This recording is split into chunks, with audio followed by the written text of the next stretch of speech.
The park ranger, Elias Verdeen, had never believed in hidden creatures.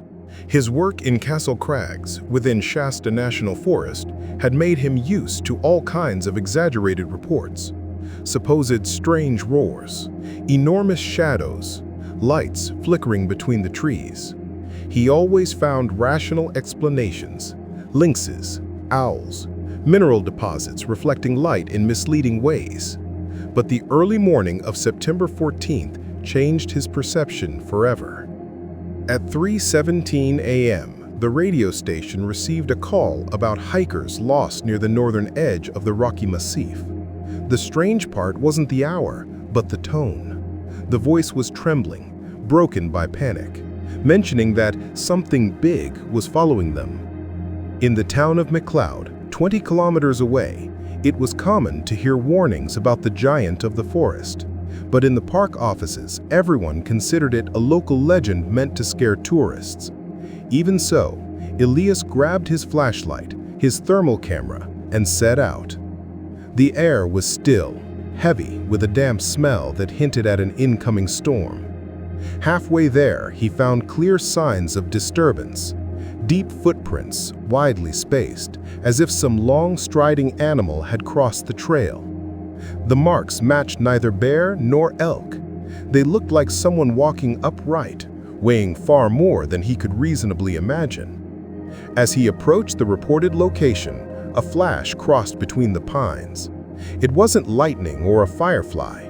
It was as if something huge had reflected his beam of light for just an instant. Elias felt the silence grow thicker. From the high rocks came a sharp thud, followed by a low, deep roar so powerful that it made his backpack vibrate against his spine. When he illuminated the area, the thermal camera caught a red blotch between two firs. It was standing, motionless, watching him. He couldn't make out details, but the height was impossible to ignore. Over 8 feet tall. Suddenly, the figure shifted sideways with a silent speed that contradicted its size. It hid behind a massive boulder as if it were nothing. "This can't be," Elias whispered, although he already knew it could. A second roar tore through the darkness, this time closer. Then another, higher in pitch, almost furious, as if the creature didn't want him to flee, but wanted him to back off. Elias understood he wasn't facing a simple sighting. This was a warning. He stepped back slowly, careful not to stumble. The figure appeared again between the trees. Elias managed to light it for less than a second. He saw an enormous arm, muscles tight beneath thick fur, and eyes glowing with an amber reflection that belonged to no known animal in the region. When he finally reached the road, the roaring stopped. At dawn, he submitted an official report, leaving out the creature entirely. He added only a personal note. The people of McLeod were right.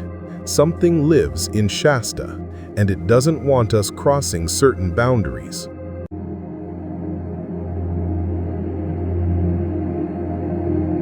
The afternoon was fading over Whiskey Peak when wildlife documentarian Tomas Rivarola left his secondary camera running, pointed toward a small ravine.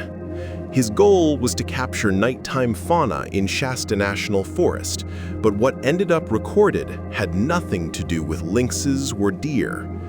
The footage began like any other, wind slipping through the thick pines, the red indicator light blinking, the dull waiting of someone who knows hours of patience may yield only seconds of usable material.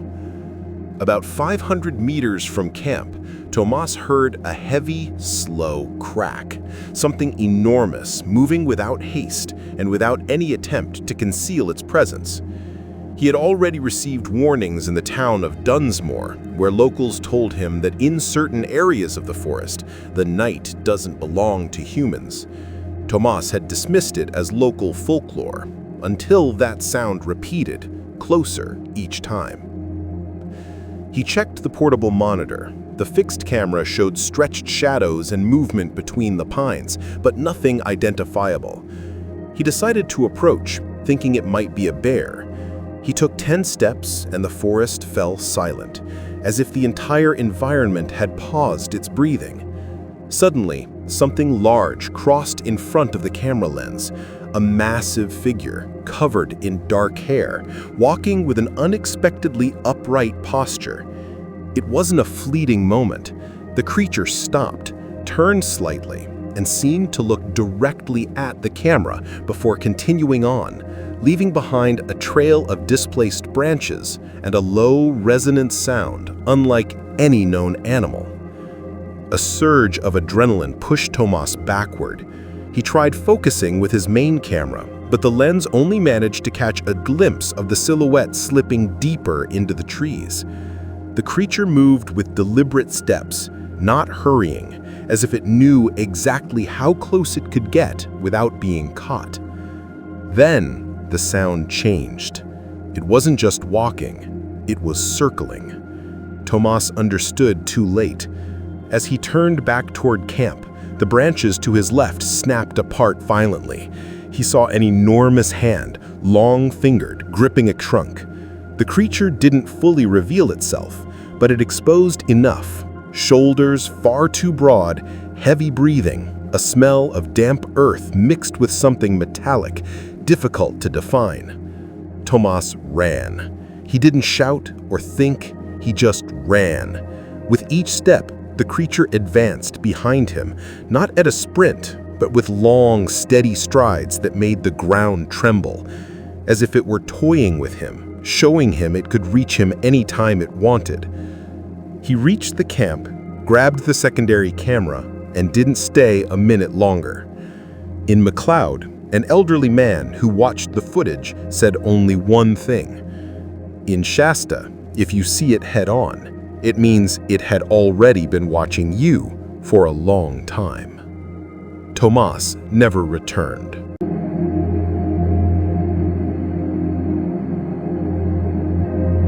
Mark Ellison had always liked camping alone. He said the silence of Shasta National Forest had something he couldn't find anywhere else in Northern California.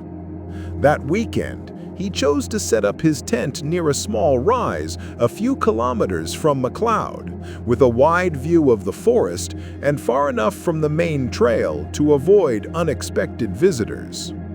He lit a small campfire as night fell, checked his gear, and hung his food from a tree as he always did to avoid encounters with bears. What he didn't expect was the warning the locals had given him before he left, something they repeated to anyone planning to stay out there alone. Mark didn't think much of it. He knew how superstitious hunters could be, and assumed it was just an exaggeration meant to scare people unfamiliar with the area. But that first night, as the fire began to die down, he heard something that made him sit upright instantly. A crack. Not from small branches, but something big, heavy, only a few meters behind his tent.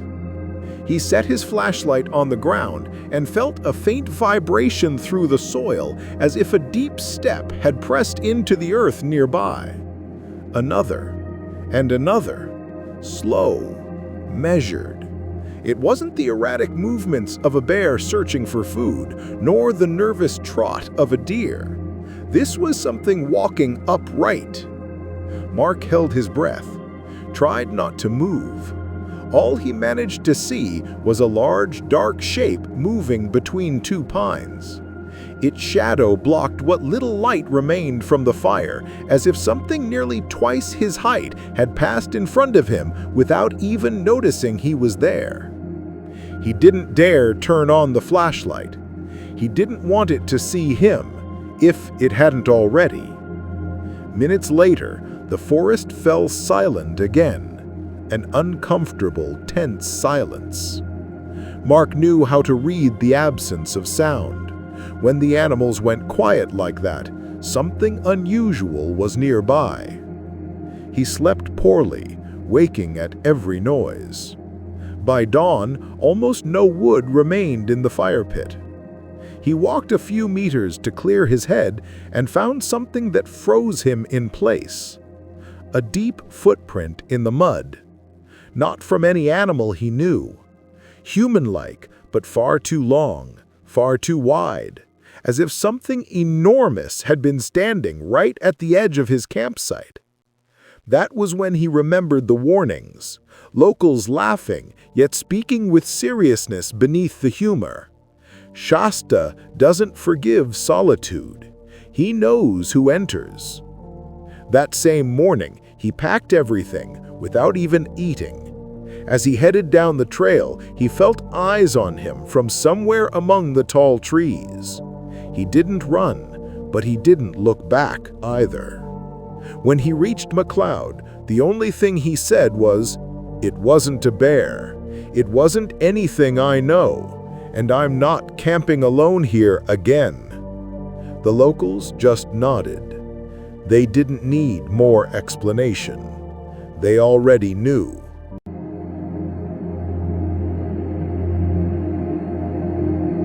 Ryan Whitford, a guide from Redding, had always been warned not to work at night on Granite Peak. In Mount Shasta City, locals said a certain area of the mountain isn't a place to stay after sunset. He always assumed it was superstition until that night. His client, Derek Holloway, wanted to photograph the nighttime landscape from a rocky overlook. The hike began normally, but at 9:30 p.m., the forest went completely silent. No wind, no insects. Ryan felt it immediately. Something was off. A sharp thud echoed through the trees, followed by another, closer.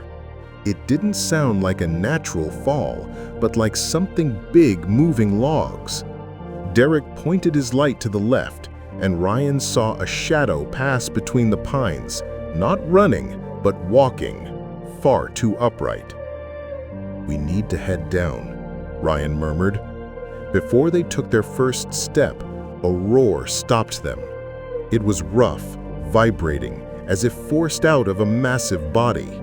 The echo hit the rock around them and left them frozen.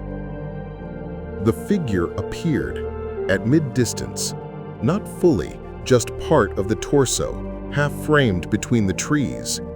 The fur looked thick and dark, dull in the low light.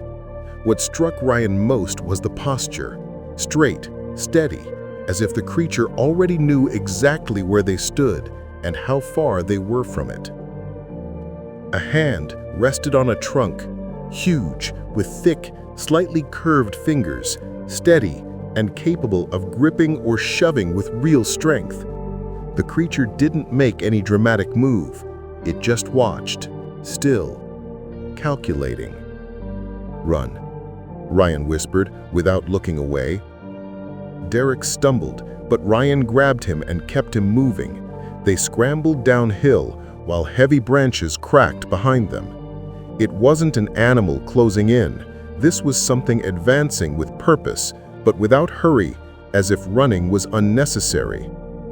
Halfway down, a loud impact came from their right. A large rock rolled down the slope, thrown from higher up. It didn't fall on its own. It had direction. It was a warning or an attempt to stop them. The creature let out another roar, shorter, closer. Ryan felt it in his chest, as if the sound had cut straight through the air toward them. Derek could barely keep his footing, but the creature never sped up. It just followed, pushing them out of the area. When they finally reached the paved road, the forest went silent again. No more steps, nothing. Derek checked his camera, but all it had captured were shifting shadows between the pines. Ryan never worked at night again. And when the elders in Mount Shasta heard what happened, they simply said, "On Granite Peak, if it lets you go, it's because it never meant to catch you, only to remind you you were somewhere you shouldn't be."